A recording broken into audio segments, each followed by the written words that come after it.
വള്ളികുന്നത്തെ കുടിവെള്ള പ്രശ്നത്തിന് പരിഹാരം കാണണമെന്ന് ബിജെപി.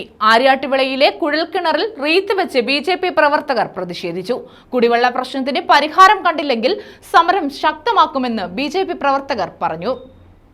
ഇപ്പൊ വെള്ളമില്ല, കുടിക്കാൻ പോലും വെള്ളം കിട്ടുന്നില്ല. ഇത് ഇടിഞ്ഞു താന്നാണ് പറയുന്നത്. ലൈവല്ലേ ഇത്, യഥാർത്ഥ കാര്യമാണ് പറയുന്നത്. ഇപ്പൊ ഇടിഞ്ഞു താന്നും പറഞ്ഞുകൊണ്ടാണ് മാസങ്ങൾ കഴിഞ്ഞ്.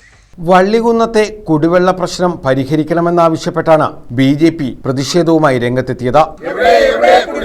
പറയൂ പറയൂ സർക്കാരേ, സൂചനയാണ് ഇന്നീ സമരം സൂചനയാണ്.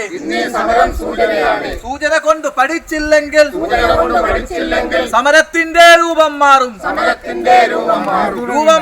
ഭാവം മാറും. ഇതിന്റെ ഭാഗമായി ആര്യാട്ടുവിളയിലെ ഇടിച്ചു താന്ന കുഴൽക്കിണറിൽ ബിജെപി റീത്ത് വെച്ച് പ്രതിഷേധിച്ചു. സമരം യുവമോർച്ച സംസ്ഥാന സെക്രട്ടറി ജി ശ്യാംകൃഷ്ണൻ ഉദ്ഘാടനം ചെയ്തു.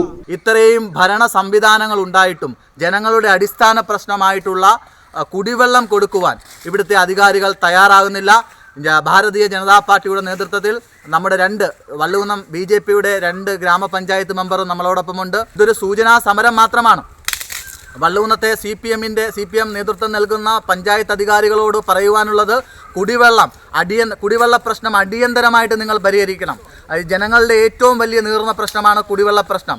ആ കുടിവെള്ള പ്രശ്നം പരിഹരിച്ചില്ലെങ്കിൽ സുശക്തമായിട്ടുള്ള സമരങ്ങളുമായിട്ട് BJP നേതൃത്വം നൽകിക്കൊണ്ട് മുന്നോട്ട് പോകുമെന്ന കാര്യത്തിൽ യാതൊരു സംശയവും തർക്കവും. മനു കൊണ്ടോട് മുകളിൽ അധ്യക്ഷത വഹിച്ചു. ത്രിദീപ് കുമാർ, വിജയലക്ഷ്മി, സുധീഷ് വള്ളികുന്നം, ഉദയകുമാർ, മുരളീധരൻ പിള്ള, ശിവൻകുട്ടി നായർ, ശശിധരൻ നായർ, രഞ്ജിനി സുധീഷ്, രമേശൻ, ധർമ്മരാജൻ, സുഭാഷ് തുടങ്ങിയവർ പങ്കെടുത്തു. കുടിവെള്ള പ്രശ്നത്തിന് ശാശ്വത പരിഹാരം കണ്ടില്ലെങ്കിൽ സമരം ശക്തമാക്കുമെന്ന് BJP നേതാക്കൾ പറഞ്ഞു.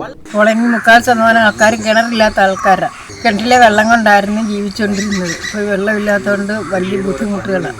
കോളനി ചെയ്ത് 3/4 ഭാഗം ആൾക്കാർക്കും കിണറില്ല. News bureau, Vallikunnam.